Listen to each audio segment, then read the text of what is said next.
এখন বাজে রাত 12টা আর সবাই এখানে কেন বসে আছে বলো তো? কারণ এখন মাশরুম ফ্রাইড রাইস বানানো হচ্ছে। তবে এত রাতে এত ফ্রাইড রাইস কেন বানানো হচ্ছে? কারণ পরের দিন সকালে ছিল আমাদের কলেজে মাশরুম ফেয়ার, আর এই মেলায় যা যা ছিল পুরোটাই মাশরুমের উপরে ছিল। তো আমরা চলে এসেছি আমাদের কলেজে, যেখানে আমাদের মেলা হবে। এই যে আমাদের মাশরুম ফ্রাইড রাইসের স্টল লেগে গেছে, আর এই স্টলে আমি, সহেলি আর আমাদের একটা জুনিয়র ভাইও ছিল। ও হ্যাঁ, এছাড়াও ছিল আমাদের স্টলে মাশরুম পাস্তা, আর তার পাশে স্টলে ছিল চিলি মাশরুম আর বাটার গার্লিক মাশরুম। তবে এখানেই শেষ নয়, এছাড়াও ছিল মাশরুম মোমো, মাশরুম ঠেকুয়া, মাশরুম স্যান্ডউইচ, মাশরুম পকোড়া, আরো কত কি। খাবারের দিক থেকে সরে এসে এদিকে ছিল মাশরুম রিলেটেড অনেক ক্রাফট আর ডিআইওয়াই এর জিনিস, যেগুলো এই সুন্দরীরা বানিয়েছিলেন। এছাড়াও কিন্তু পাওয়া যাচ্ছিল র mushroom, mushroom soap, mushroom cream, mushroom বড়ি, মাশরুম পাপড়, আরো কত কি। শুধুমাত্র কেনাকাটির জিনিসই নয়, এইদিকে ছিল মাশরুম নিয়ে অ্যাওয়ারনেস, মাশরুম সম্পর্কে বিভিন্ন ইন্টারেস্টিং তথ্য, আর মাশরুম কি করে চাষ করা হয় ইভেন এটাও বলা হচ্ছিল।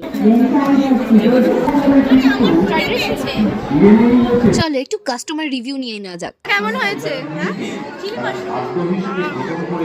বলো তোমার কেমন লেগেছে প্রথমবার দোকানদার হয়ে? বলো। ভালো, ফার্স্ট এক্সপেরিয়েন্স ভালো।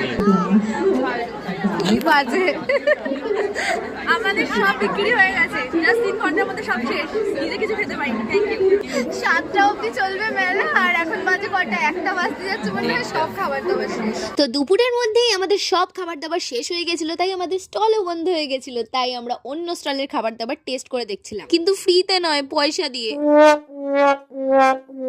ফাইনালি এলো আমাদের টিফিন, যেটা ছিল একদম বিনামূল্যে, আর আমার পিছনের ব্যক্তিটিও বিনামূল্যে আমাদেরকে এন্টারটেইন করছিলেন। তো খাওয়া দাওয়া করে আমরাও চলে গেলাম মেলা ঘুরতে। এই রেডিমেড মাশরুম রাখা হয়েছে, এগুলোকে কাল্টিভেট করা যায়, পুরো ওয়াইল্ড গ্রো। বিক্রি বাটা হয়ে গেছে, তো কেনা বেচা সব কমপ্লিট। টাইম মেলা শেষ, আর কিছু পুরনো বন্ধুদের সঙ্গে দেখা করে চলে গেলাম বাড়ি। আজকের মতো এতটাই, টাটা।